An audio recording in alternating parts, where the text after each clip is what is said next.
Okay, my name's Tom Welch. I'm with CAM HVAC and Construction. We installed the mechanical equipment here at the Medfield DPW facility. We're going to start out by going over the infrared heaters, which you have 8 in this wing of the building, and you've got 10 in the other garage bay section. So I'm going to take you through these first, okay? And the way these are installed is we have 8 units in this particular side of the building. They're all located up in between the garage bays. You'll see them. It's a 2 heater with a polished reflector above it. Okay? They're draft induced, which means there's a blower in this box and a burner in this box. They're very similar to the ones you'd see at the checkout at the Home Depot or at the lumber yard, where you're standing underneath it and you feel warm. When you look up, this is what you see. Okay? Now what happens with these units is they bring in their own outside air for firing the gas. The blower turns on, times out, and it clears the chamber. And what it does is it opens the gas valve and it starts the igniter. Once it establishes flame, the igniter shuts off and the flame is established. Now inside this black tube you see up here is where the flame travels. And the flame only travels about the first maybe 10, 12 inches, maybe 16 inches of the tube. And then the rest of the heat travels down the tube and exits out the other end of the tube up through the flue, which is located here. The bottom of each flue is a cap, and that's a cleanout. Okay? Once about every 2 or 3 years, you want to pull that out and just inspect your flue. Okay? I would say every other year. Okay? If we were not bringing in our own outside air, I'd tell you to check it once a year. But since we are bringing in our own outside air, you're going to want to look at it, probably once every year or 2, as I said. Okay? Dirty flue, the unit won't fire up. If it's plugged, it doesn't fire up. There are caps on both pipes. Okay? Regular toppers. Okay? Now, the way this unit functions, as I said, is it brings in its own outside air first. It verifies that it has airflow through an airflow switch. Once it establishes that, it times out for 30 seconds in order to make sure that there's no residual gas inside the heater.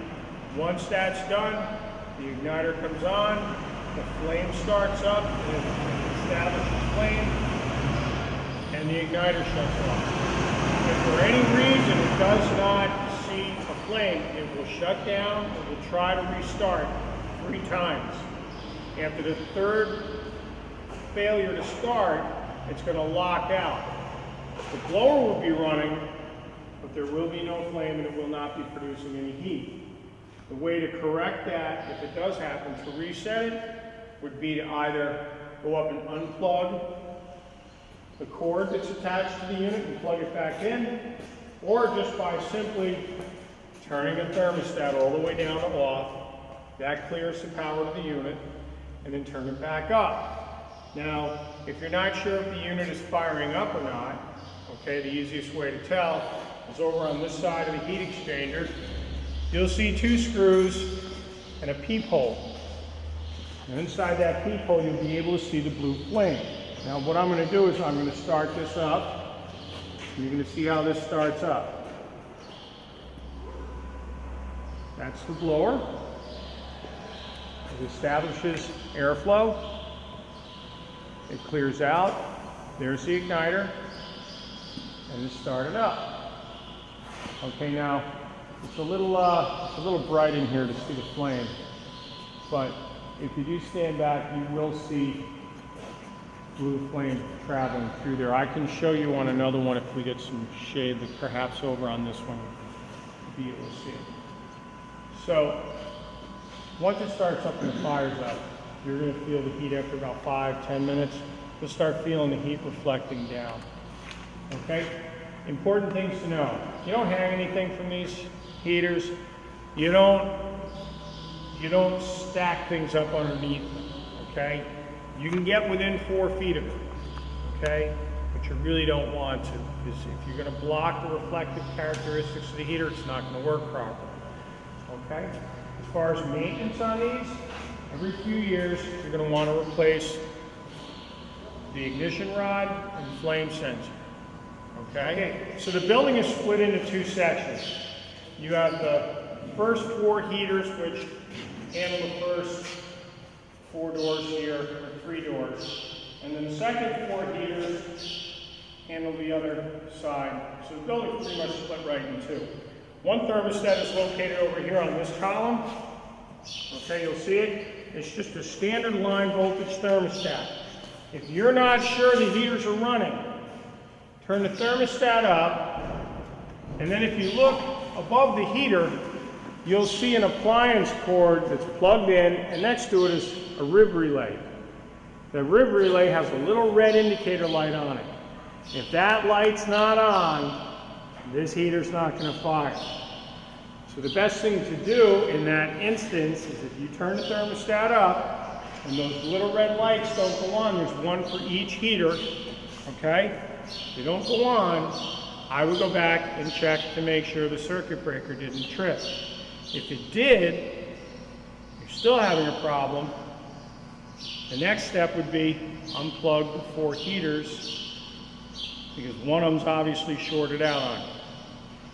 Unplug the heaters and then plug them in individually until that light pops. And then you'll know which ones failed. You can put the other 3 online, take the 4th one offline, and call me during the first year, and I can come up and service it for you, okay?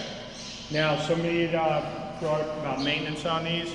Maintenance is going to be checking the flues, checking the fresh air intake, and replacing the flame rod and ignition probe, or the flame probe and ignition, the spark igniter.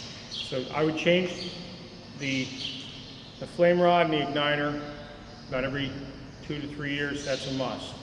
If they get dirty or if they start to get coated, they do have intermittent failures. It becomes a nuisance, okay? You'll have 3 out of 4 running, and then the next thing you know, you got 2 out of 4 running, and then you're going to come in one morning, it's going to be 0 degrees out, you're going to turn the thermostat on, and nothing's going to work. So these are things that you need to be proactive about instead of reactive. Otherwise, you'll come in one day and half the heat will be down, okay? So your one thermostat that's located here goes for this side of the building. The other thermostat is located on the first column on the far side of the building. You can see it, it's sticking out the side of the column. Same style thermostat, everything works the same way, okay? Nothing's any different.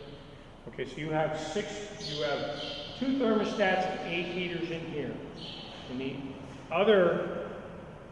the other garage wing, there are 10 heaters, and they're split up 6 and 4.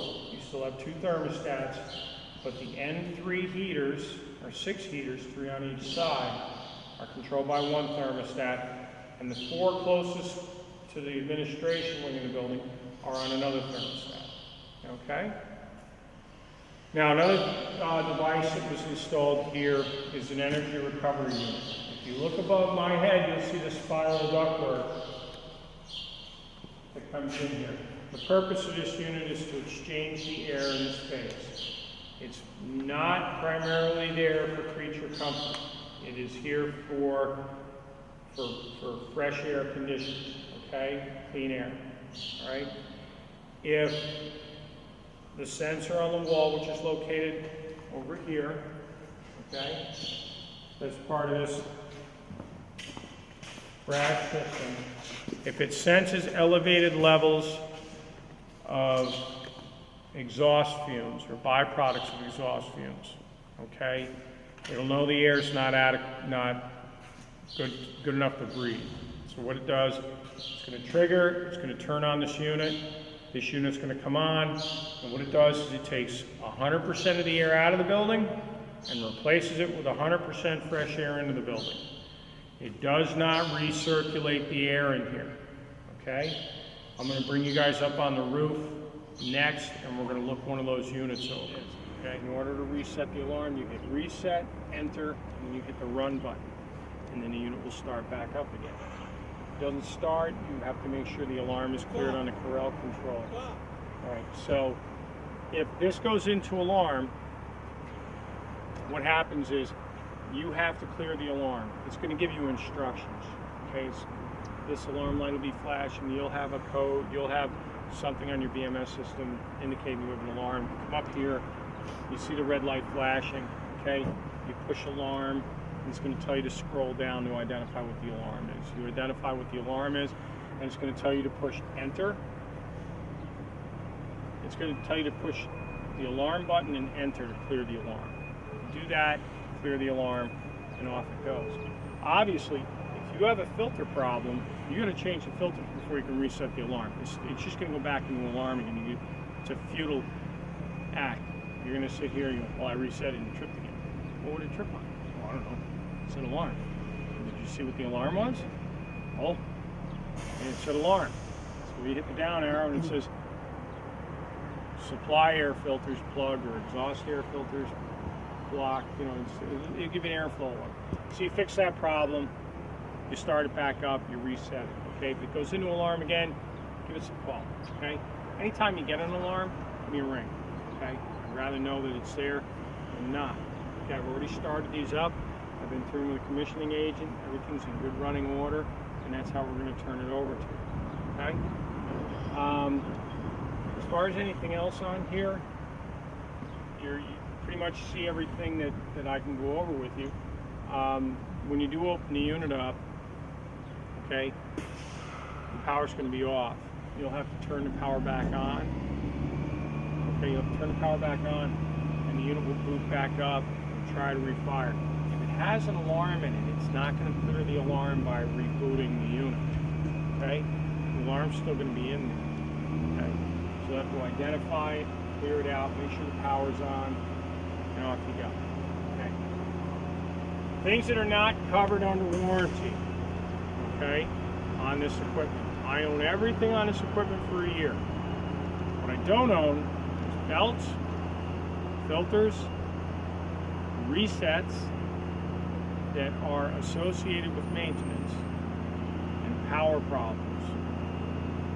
Say the building gets hit by lightning, or a phase gets dropped in the building, the generator doesn't come on. Okay, if I come up here and I'm not getting the proper power that I need, okay, that's an outside thing.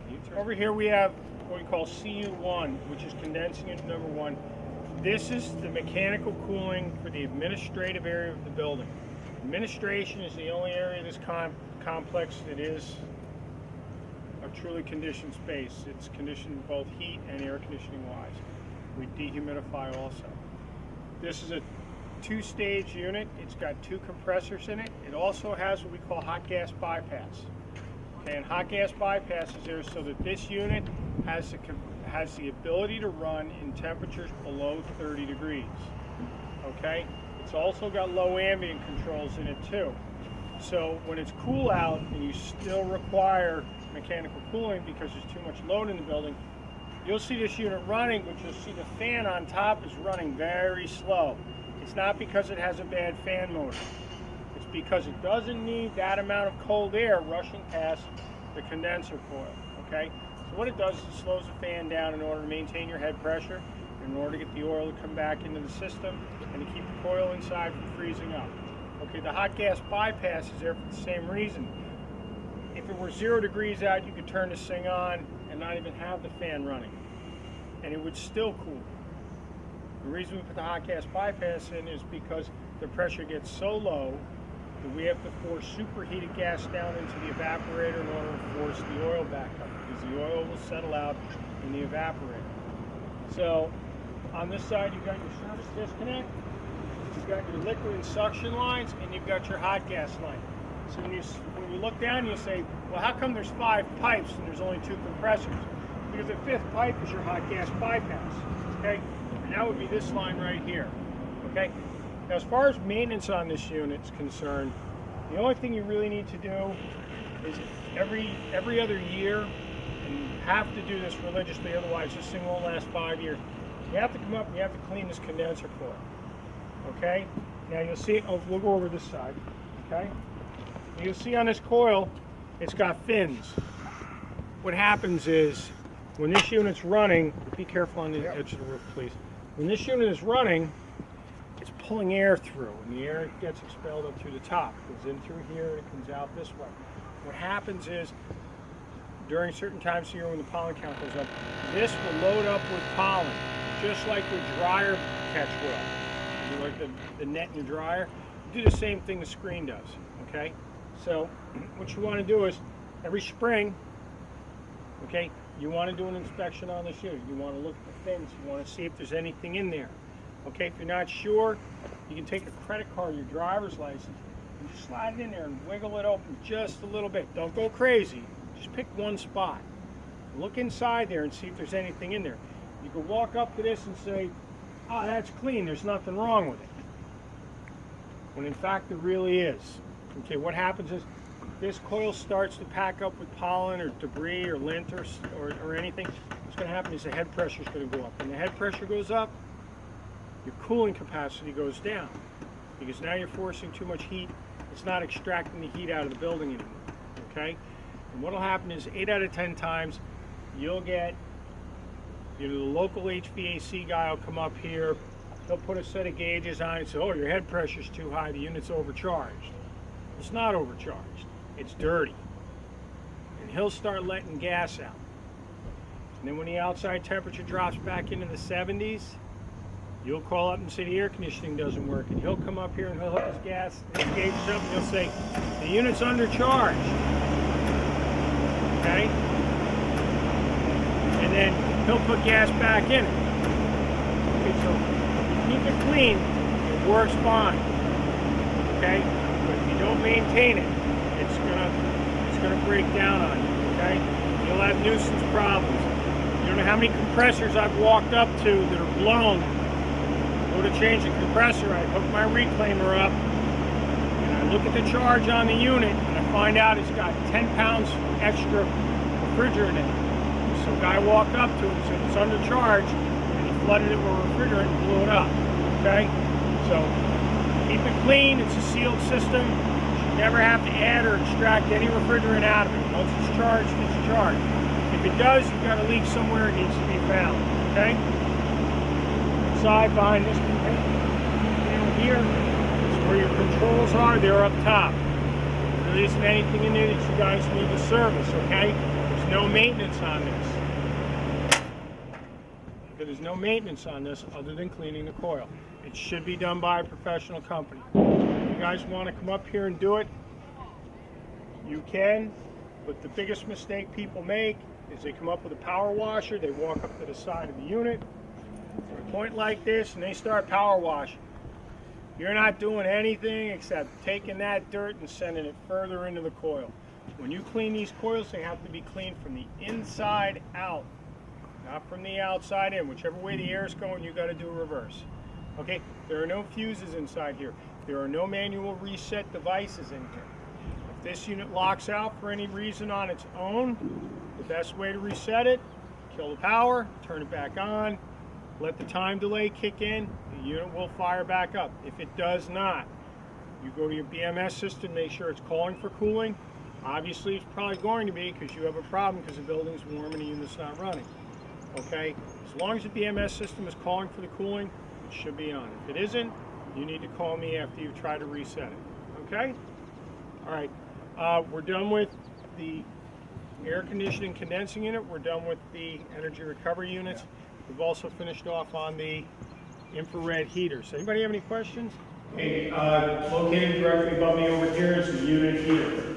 Okay, so hydronic unit heater, which means it gets water from the boiler system, hot water, runs through a coil, it's got a fan behind it. It has an aquastat on the side, which means it will not run unless there's hot water in the system. Okay, so if the boiler's not running, that can't run. Okay, and if you don't have flow, it won't run.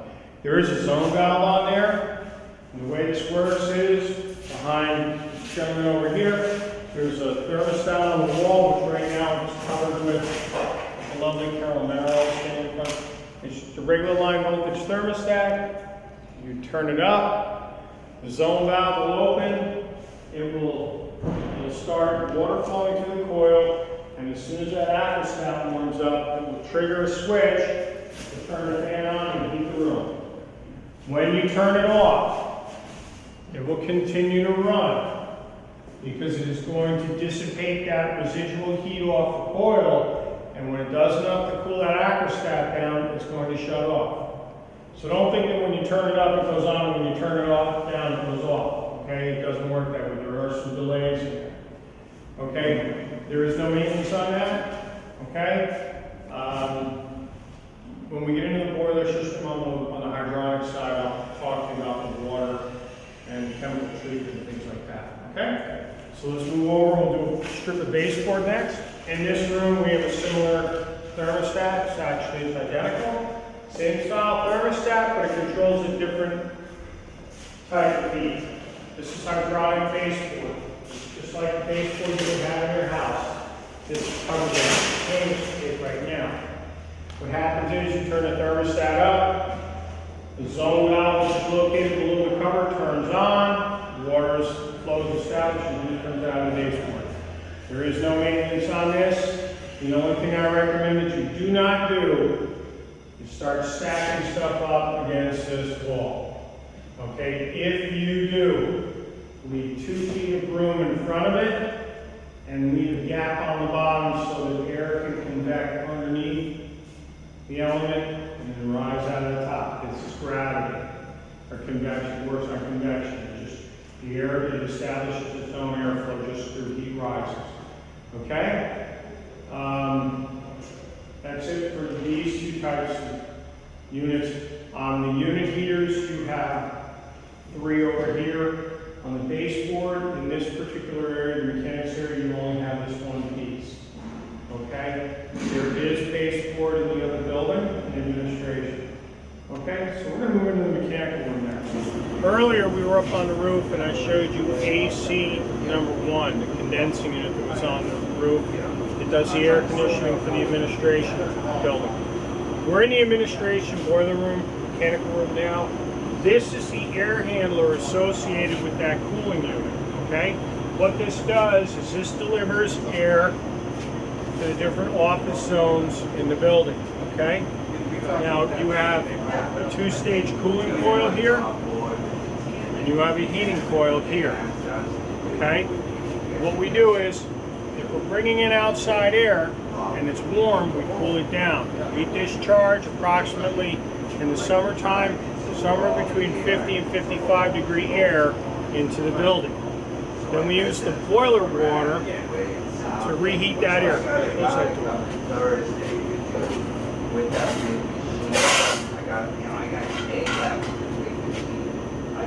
Thank you. So we deliver a straight set point discharge air temperature to the offices and the zones in the building. In the ductwork, we have a series of automated dampers with a hot water coil on it, and they're called reheats, okay? The dampers are called VAV boxes, variable air volume, okay? So what we do is, in the summertime, we deliver 50 degree air, okay, or 55 degree air. That air blows into the room. The room starts to get satisfied. The box starts to close down. Hopefully the amount of people and the amount of heat in the room is going to maintain that temperature. If the room continues to cool down when the box is at its minimum airflow setting, what's going to happen is the zone valve is going to open up on the reheat coil and it's going to warm that air up. Okay? So in this particular application, that boiler runs year-round. It runs year-round for 2 reasons. One is for the reheat coils, the other one is for the domestic hot water tank. We'll get into that in a minute. We're going to finish off with this air handler first. Now, associated with this air handler is a series of dampers. We have an outside air damper that brings in outside air, and we have an exhaust damper, which gets rid of air in the building. We open up this outside air damper, and we're calling for free cooling. What we mean by free cooling is when the temperature outside is cold enough to cool the building and satisfy the load, we will bring in outside air rather than run the mechanical cooling. If we do that and you still don't have enough, then the mechanical cooling will fire up as an additional stage of cooling. When that damper opens, obviously you're bringing air into the building, which means now you're pressurizing the building. So what they do is they throw a second damper in to open up, to relieve that pressure out of the building. So it's part of an economizer and fresh air package is built in to the control sequence of the unit. Now in the back of the unit, if I open up this compartment, we have your return air filters. These are your return air filters. These filters are due for a change. You can see the color, okay? You can also see that they've got some dust in them, okay? Now these are throwaway filters. Now anytime you do perform a filter maintenance on this, always buy the identical filters that you pull out. They don't have to be the same name brand, but you have to look to see if they're MERV 8s, MERV 14s. These are just regular MERV 8 filters, okay? It makes a difference. The unit was designed for a specific pressure drop. That means the pressure of the air going in to the pressure of the air going into the fan is called a pressure drop. If you put inadequate filters in this, it makes a difference in the performance of the unit. It either has too much air going past the coils or not enough. Okay? Now these are your pre-filters. These are 2-inch filters. Okay? Further improve the quality of air inside the building, the engineer and the manufacturer have provided you with 12-inch cartridge filters. These slide out. This is a totally different type of filter. They're 12 inches long, or deep. Okay, and there's two different sizes. You got 20 by 20s, and you've got a 20 by 12.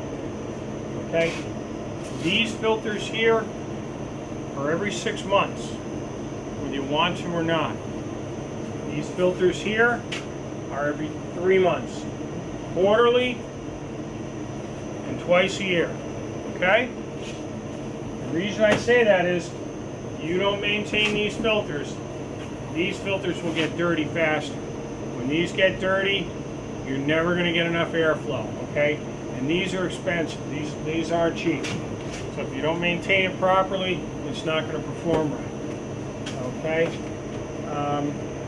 Moving forward, we have the DX coil, which is located here.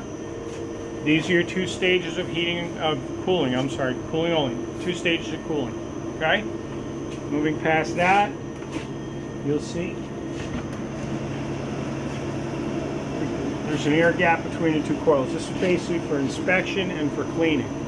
If you ever had to clean the air handler coil, you can get in here, you can blow back the opposite direction and rinse it down. Okay? Now, onwards from that, we have the heating coil and a bypass damper. Okay? If we don't require dehumidification or if we don't require the heat, you can open the bypass damper, the air will jump over the top of the heating coil and go in the system. If the minimum flow on this is such that the air discharge air is too much, we'll open up the bypass damper and just eliminate the heat altogether. This is your heating zone control valve. It is controlled by the BMS contractors based on discharge air and interior conditions. Okay? On the base of the cooling coil, you have a condensate drain. Okay? Built out of copper. It's on the bottom. It's got a union at the coil.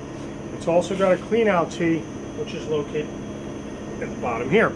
At least once a year, you're going to want to back that T out. Just shove a pipe cleaner in and just see how much debris or anything is in there. This is basic maintenance. Filters, the drain. There's nothing on these coils that needs to be maintained unless they get dirty. Okay? And then once you get further forward, you have a freeze stack. This is freeze protection. For some reason, this unit's running and the boiler's shut down. Before you freeze this coil, this device will trip and it'll shut the unit down. If you do find it trip, first thing you want to do is put your hand on the pipe. See if you got heat. If you don't, you're going to want to leave it off. You want to shut it down. Establish your heat. Get the system warmed back up first. Make sure your boiler's running. And make sure you didn't freeze the coil. There are a lot of instances where somebody's jumped this out. They run the unit and they freeze the coil. The mechanic goes in, he resets the unit, starts it up and says, oh, everything's fine, and he leaves. About 2 hours later, here comes the fire trucks with the pumps. Because the coil was blown. Because it was frozen, you didn't know it was blown. wasn't until you reestablish heat, put it through the coil, thaw the ice. Now you get pressurized water dumping everywhere. Okay? Freeze stat's there for your protection. You gotta protect the unit. Don't ever jump it out. Don't ever bypass it. If it trips, you need to know why. Okay? Figure out why it tripped. Once you know you have heat established, there's water flow going through the coil, then you can reset it and turn it on. Okay? And when we get to this door here, this is your blower access. Okay? Inside here is where the blower is.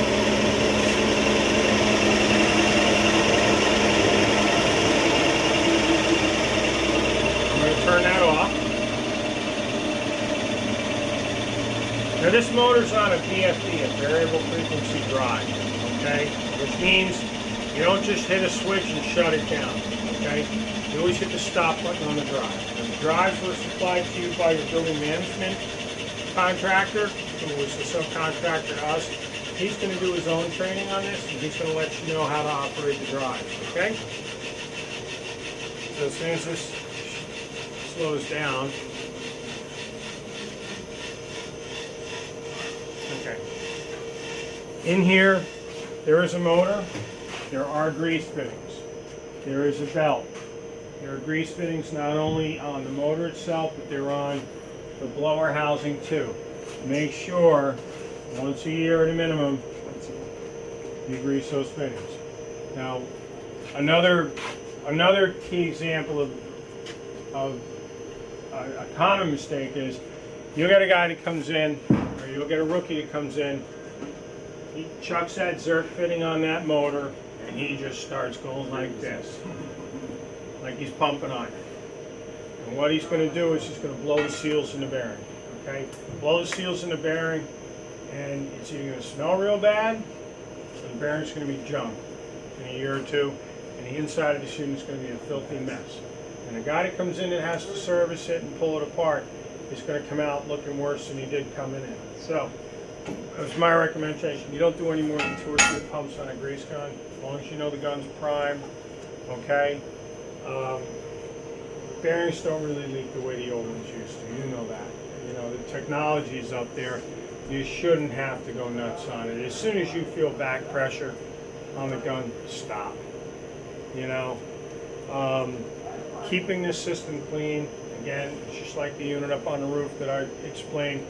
The cleaner you keep it, the cheaper it is to run, the less problems you're going to have, and the quieter your phone's going to be. Okay? So if you let the filters get dirty, people are going to start complaining. The energy costs are going to go up. Even if on the inside unit, it's the same thing. If you can't deliver the air to the space, the system just sits there wide open saying, where's it at? Okay? And it ain't coming from here because the maintenance hasn't been properly performed. Okay. Moving on from here, over on the other side of me here is the domestic hot water heater. Okay? This is a Turbomax. It's an indirect fired hot water heater, which means what it does is it takes boiler water, which are these 2 pipes here, this one and this one, and it runs this boiler water through a coil that's wound up through the tank. Okay? And on the outside of the tank is your domestic water. So it's a heat exchanger is what it is. And I know you guys are all familiar with heat exchangers. Okay, so this is what creates your domestic hot water. The plumber's installed a tempering valve. We supplied and he installed a recirculation valve. And what that does is they take the hot water all the way out to all the faucets and everything in the building. At the last one, they run a pipe back in and hook it up to that pump. So no matter what you do, there's always hot water available at each individual faucet in the building. Okay? We're going to start heading over towards the boiler system now.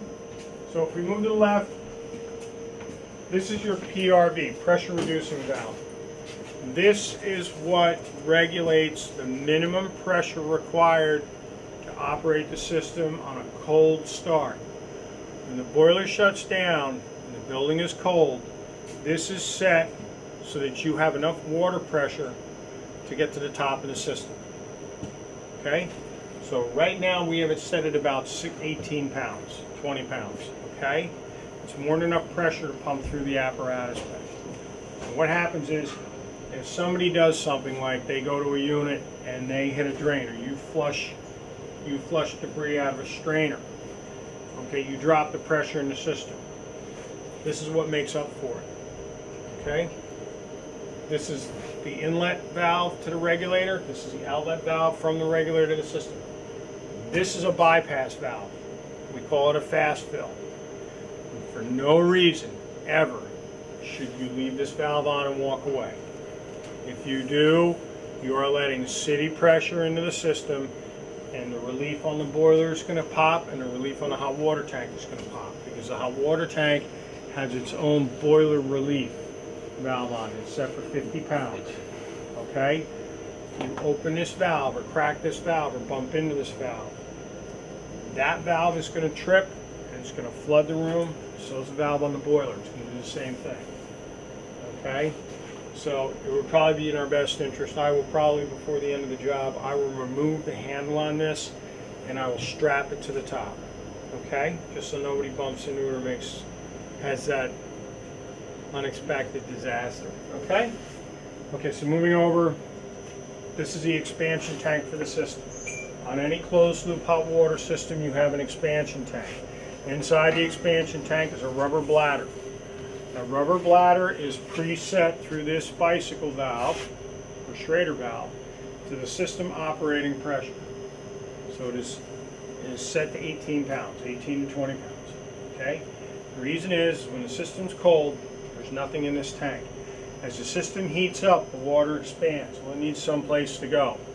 If you didn't have this in the system, when you turn the boiler on, if it was at 18 pounds, when that water swells up from the heat, it's going to blow the relief. The relief pops, the system cools down, the valve opens up, and you've got a vicious cycle where it just keeps feeding and relieving itself. So they put this tank in to give the water some place to move to.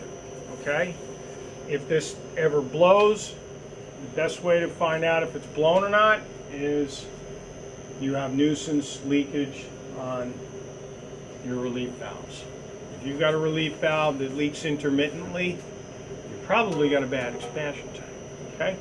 Again, no service on the expansion tank. There's no service on the domestic hot water tank. Okay? We're going to move over to the boiler next. Okay?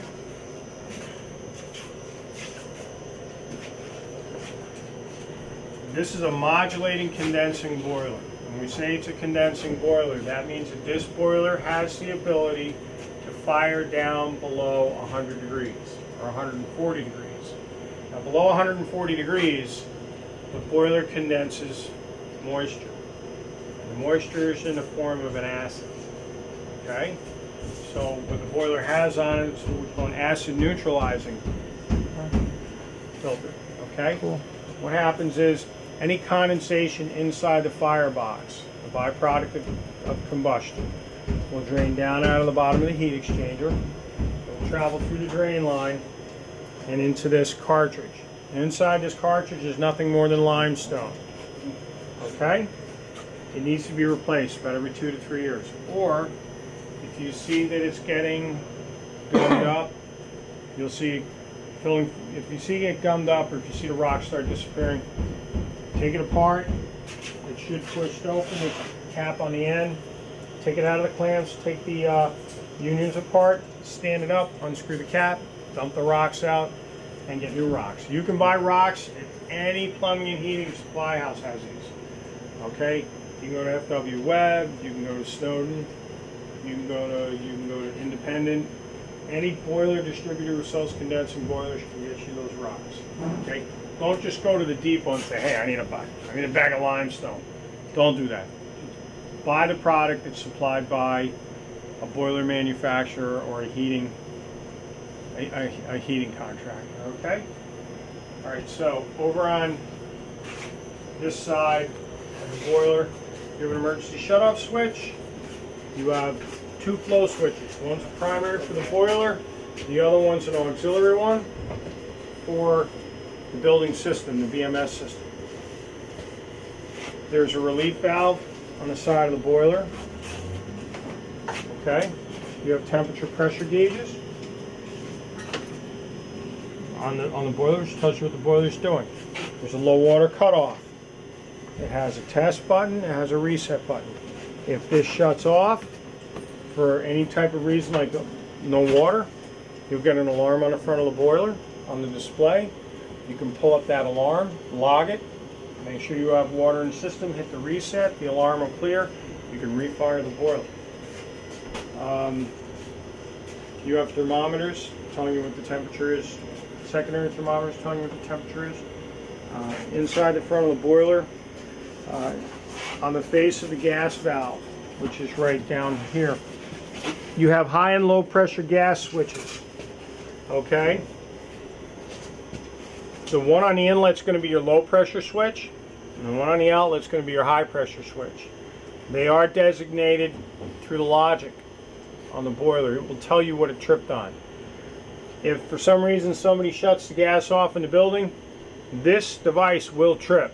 And when it trips, there's a little red plunger in the middle. That will pop forward, indicating that it's tripped. You will also get an alarm on the display panel telling you that the boiler's tripped out on alarm. You can reestablish your gas, make sure you have gas, and then push the button and the boiler will refire on its own. If the gas pressure gets elevated for some reason, okay, which is a very rare thing to happen, but it can happen. If it gets elevated for some reason and goes above 11 inches, the high gas pressure switch will trip also. Okay? As far as service on this boiler, it's recommended that you have a contractor in about every 18 months to pull the burner out and either change the mantle in the burner or just clean it up. A dirty mantle will have an effect on this boiler. Okay? If it gets dirty enough, the mantle will disintegrate. And if it disintegrates, then you're going to have some really big problems. The boiler is meant to run based on what that mantle's doing. Okay? It can sense, this boiler is extremely sensitive to how much gas is firing. They're probably one of the best boilers ever put out. And the guy that invented these boilers lives in Dayton, Massachusetts. And this is the original Munchkin boiler, which was sold to Heat Transfer Products. They bought them out. But he came up with this stainless steel heat exchanger. And that got everybody started moving away from cast iron when that happened. And these have been around for years. They're proven. They're nearly bulletproof. They don't break down as long as you perform the maintenance. Okay? They invested some good money when they bought this product. Okay? We have several pumps associated to the heating plant in the building. Okay? Above me over here are circulator pumps number 2 and 3. Circulator pumps number 2 and 3 are a primary and a backup pump for the heating system outside of this room. So all of the baseboard, all of the unit heaters that I showed you, all of the reheat coils and the VAV boxes, which you haven't seen yet. Okay? This is what provides heat to the building. So when these run, we have a constant flow of water going around this loop. The boiler has its own pump. Okay? And this is an injection pump. And what we do is the lines above my head right here, you'll notice they're hooked up to the same water line. The water's traveling this direction. Okay? There's a sensor built into the piping system that knows the temperature of the water coming back from the building. If it requires more heat, the boiler fires up, this pump turns on, and it pulls water out of the building heating system, runs it through the boiler, and sends it back in. That's how we maintain a constant temperature or a reset temperature for the building heat. The boiler has its own pump, the building has its own pump, and then over on the other side of the boiler, behind here, is a circulator pump for the domestic hot water heater. Domestic hot water heater is considered another zone off of the boiler. If for some reason the building needs domestic hot water, if it's in the heating mode and it's running at a lower set point. If it sees it needs domestic hot water, it is going to adjust this set point up to what it needs to do to heat the domestic hot water. It will do that for a certain timing sequence, usually 20 to 30 minutes. If it hasn't satisfied the domestic hot water, it will return to heating the building. Okay? If it doesn't, it'll stay in the domestic hot water zone as long as the building is satisfied after that time range has been satisfied. Okay, now the last aspect of the hydronic heating system is a radiant heating system that was put in the mechanics bay. And what that is we have tubing that comes out of these manifold boxes, which I'll show you, and runs down into the concrete slab.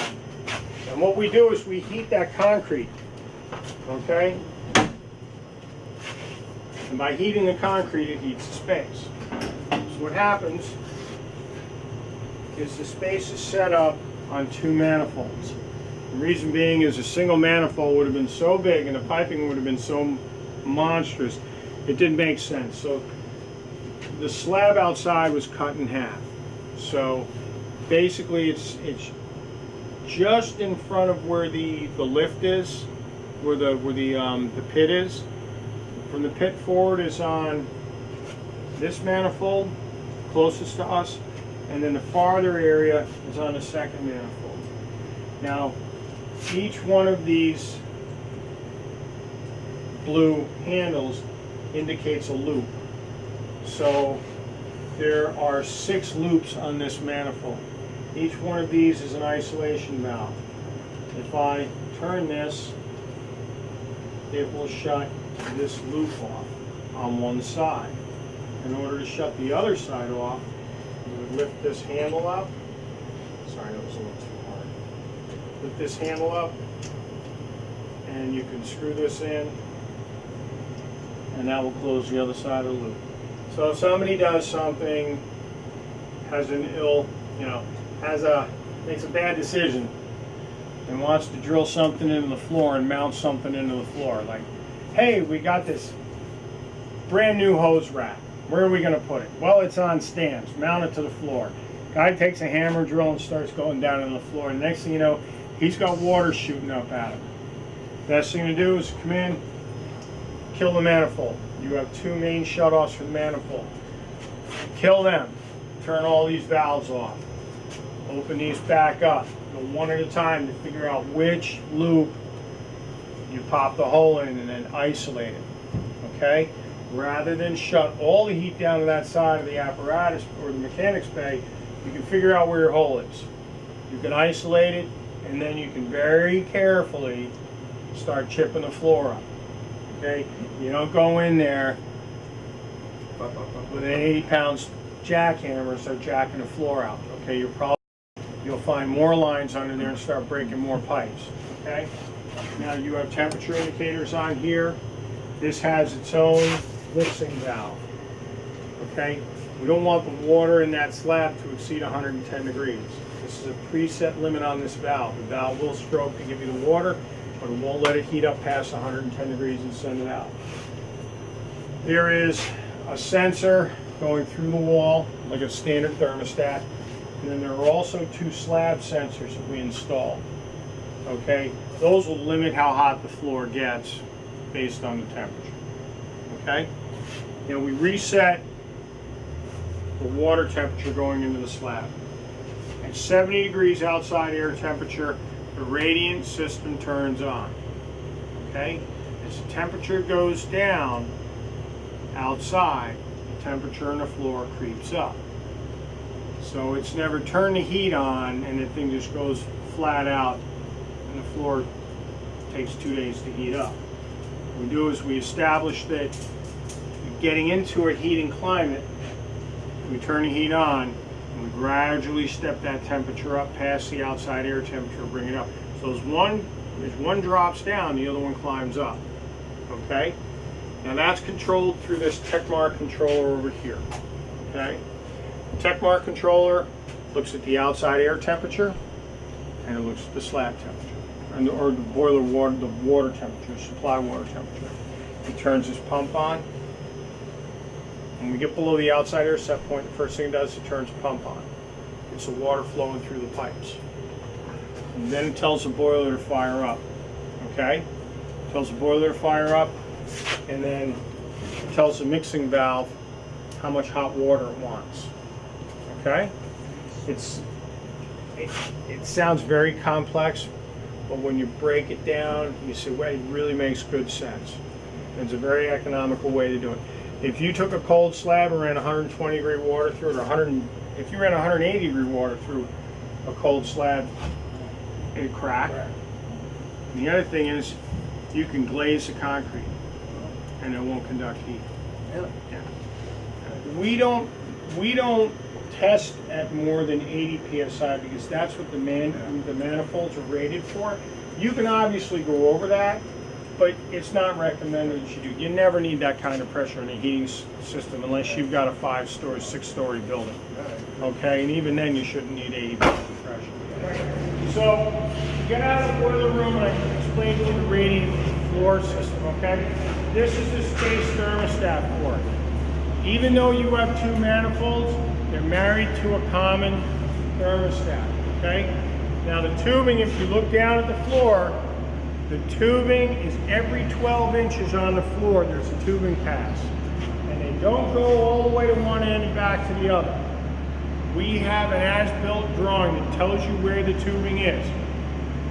Here's a really, really good trick, and I learned this at a town hall up in Belmont that we did. We did the entire building over with radiant heat in the floor. They poured self-leveling concrete. They called us up and they said, hey, the guys are here to install the partitions in the bathrooms. We need your guy to come up and mark out where the tubing is. Now the chances of getting that 100% right, you got a better chance of winning $1 million on a scratch ticket, okay? So what you do is if you do have to drill the floor, turn the heat on and call the fire department. They have this really cool camera that they can point down and you can see every pipe in the floor if they're hot, okay? Now this tubing is about 4 to 5 inches below the surface of the concrete. Okay, the slab is anywhere from 9 to 11 inches thick. Below the slab, there's 2 inches or 3 inches of foam core. That's an insulation blanket to keep the heat from going down in the ground and get it to reflect back up. All right? Again, don't drill the floor. Don't do anything crazy with the floor. If you start seeing a moisture stain on the floor, okay, that won't go away, probably means there's a problem. Now, before, during, and after this floor was poured, we maintained 100 psi water pressure on this system, okay? And we didn't just keep adding water to keep it that way. We got it up there, we shut the valves off, and we were here when they poured the floor. So nothing in here leaks. It's all been tested, okay? Again, this area here has an energy recovery unit on it also. If the air quality in here drops below standards, the unit will fire up, the trigger on, and it will deliver 60 to 70 degree air constant. Okay? So we're going to move over and we're going to do a ductless split now. Right? This room has 2 thermostats in it. Okay? This one down here is for the baseboard heat, which is located on the side of the room. That'll probably never turn on. This is going to be the IDF room. It's going to be the computer and telephone room. So there's going to be a lot of equipment in here eventually. The equipment alone is going to heat the room up. The only time it wouldn't is if it all shuts down. And obviously it's cold outside. What you have above you is a ductless split, okay? And what they mean by a ductless split is it's basically a window unit that's been cut in half. You don't need a window anymore. So this is your evaporator unit. If you flip this cover up, behind this cover is your filters, okay? They're located right here. They pop up, they slide out. These are washable, okay? Don't use pressure to wash them. You can just run them under the sink with a sprayer and then just shake them dry. They don't have to be completely dry. And then just slide them right back up in through the guide, like this.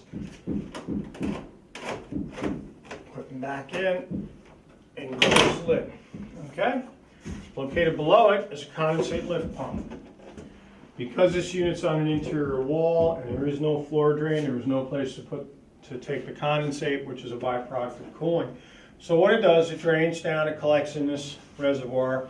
The reservoir goes up, the water level rises, it triggers a float switch comes on, pump starts up, and the water's discharged through this vinyl tubing up into the ceiling, goes into a 1-inch copper line, and the 1-inch copper line exits the building over on that corner.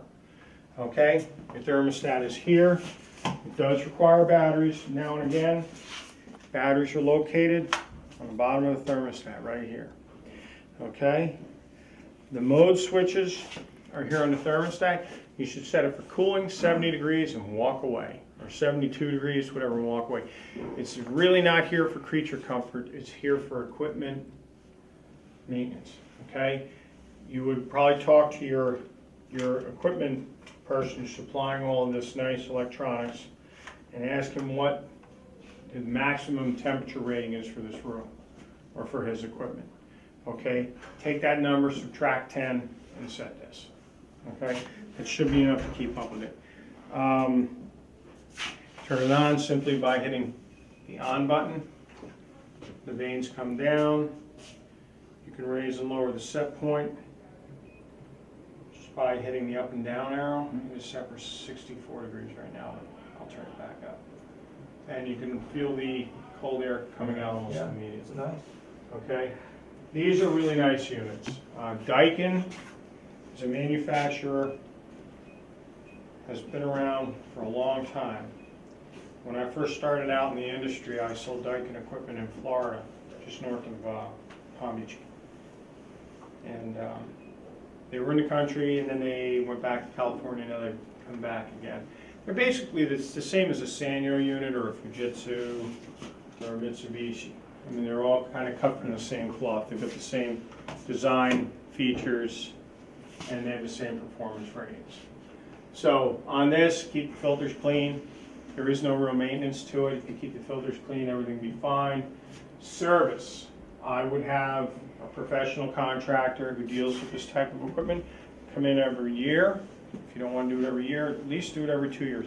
Have them come in, pour water down the drain, make sure the pump works, everything like that. The pump's probably going to require more maintenance than the unit is. Standing water has, you know, has the ability to sludge. Okay, just from sitting still, it's just the byproducts that are in the water, they gum up and things that go up. So the pump, you're going to want to have that service yearly anyway. There is no safety feature built into the pump to shut the unit down, only because the room has to maintain temperature. Okay, if it were for comfort issues, there would be a safety built in. It would shut the cooling down. Okay, rather than shut the cooling down and then wait for the phone system or the computer system to shut off till you know there's a problem, you want to come in here and periodically just poke your head in, just make sure there's no water coming down the wall, make sure the room is comfortable. Okay, and if it's out of spec, turn the temperature down, and then we're going to go outside. I'm going to show you the other unit outside. So out here we have the other half of the ductless split. This is what I mean by it looks like a window unit. They're cut in two. This is where the compressor is located. These are your refrigeration lines. You'll notice they're both insulated. The reason they're both insulated is because the evaporative device for the unit is built into the condenser. So if you're inside working around on something and you tear the insulation off of these pipes, one, they're going to sweat. Tearing up it off, it's going to overheat the compressor because the compressor gets cooled by the refrigerant. All air conditioners are like that. It uses the suction temperature to cool the windings in the motor.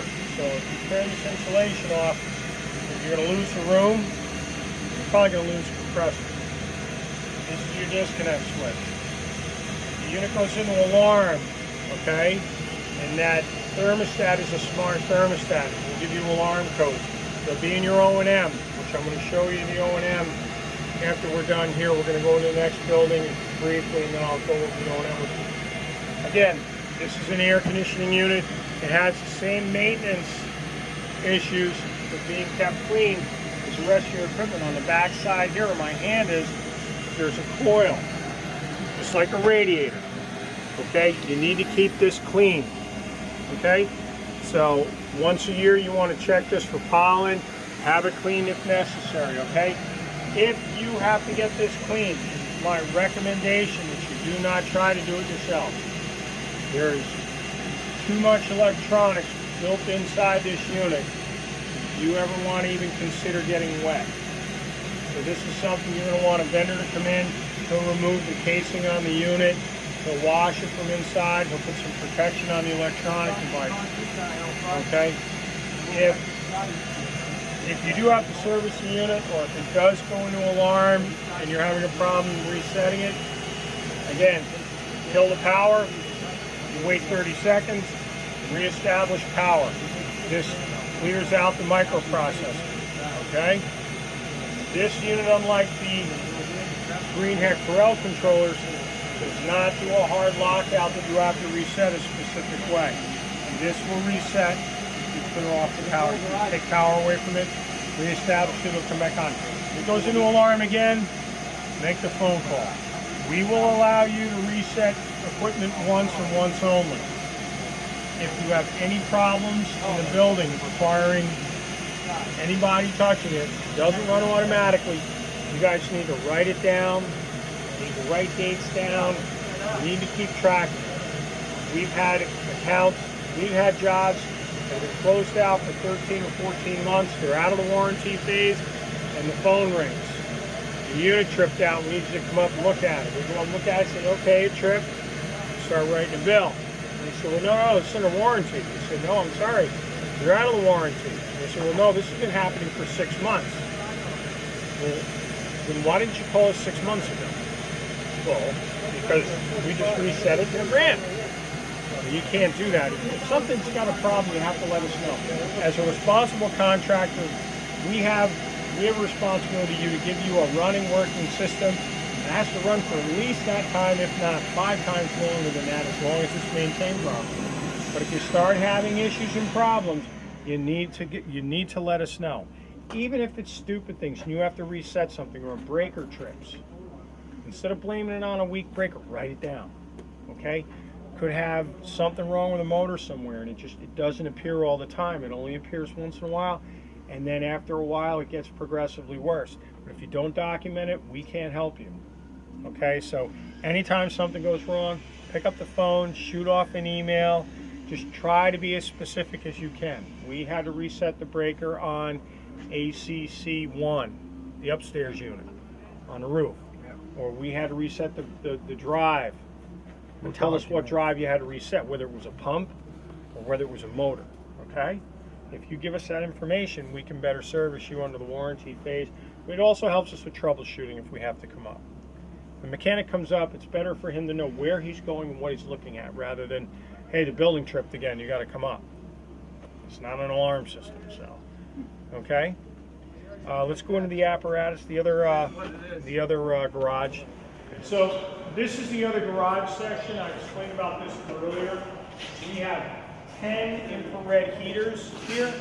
They're operated off of 2 thermostats. The 6 heaters are in the room function off 1 thermostat.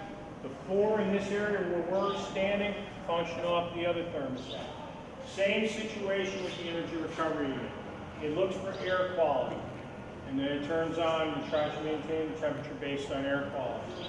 If you look, this is a better example.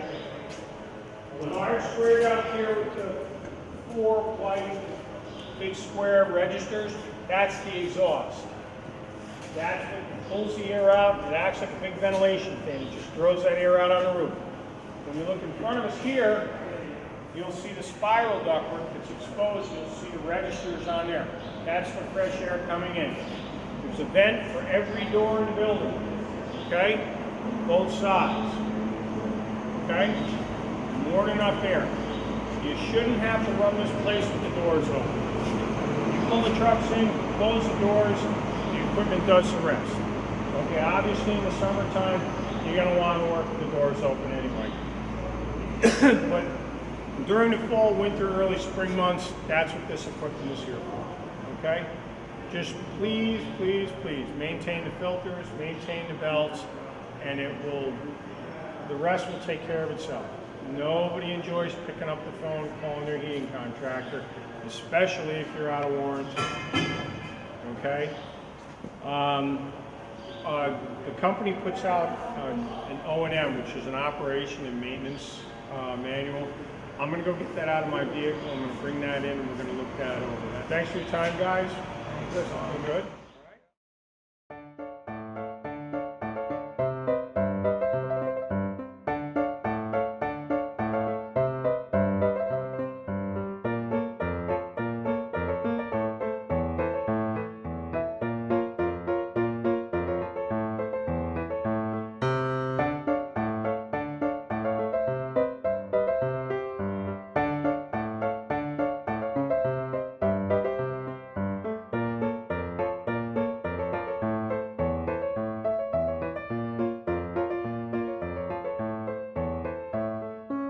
Hi, I'm Jeff Marsden, and you're watching Medfield.tv.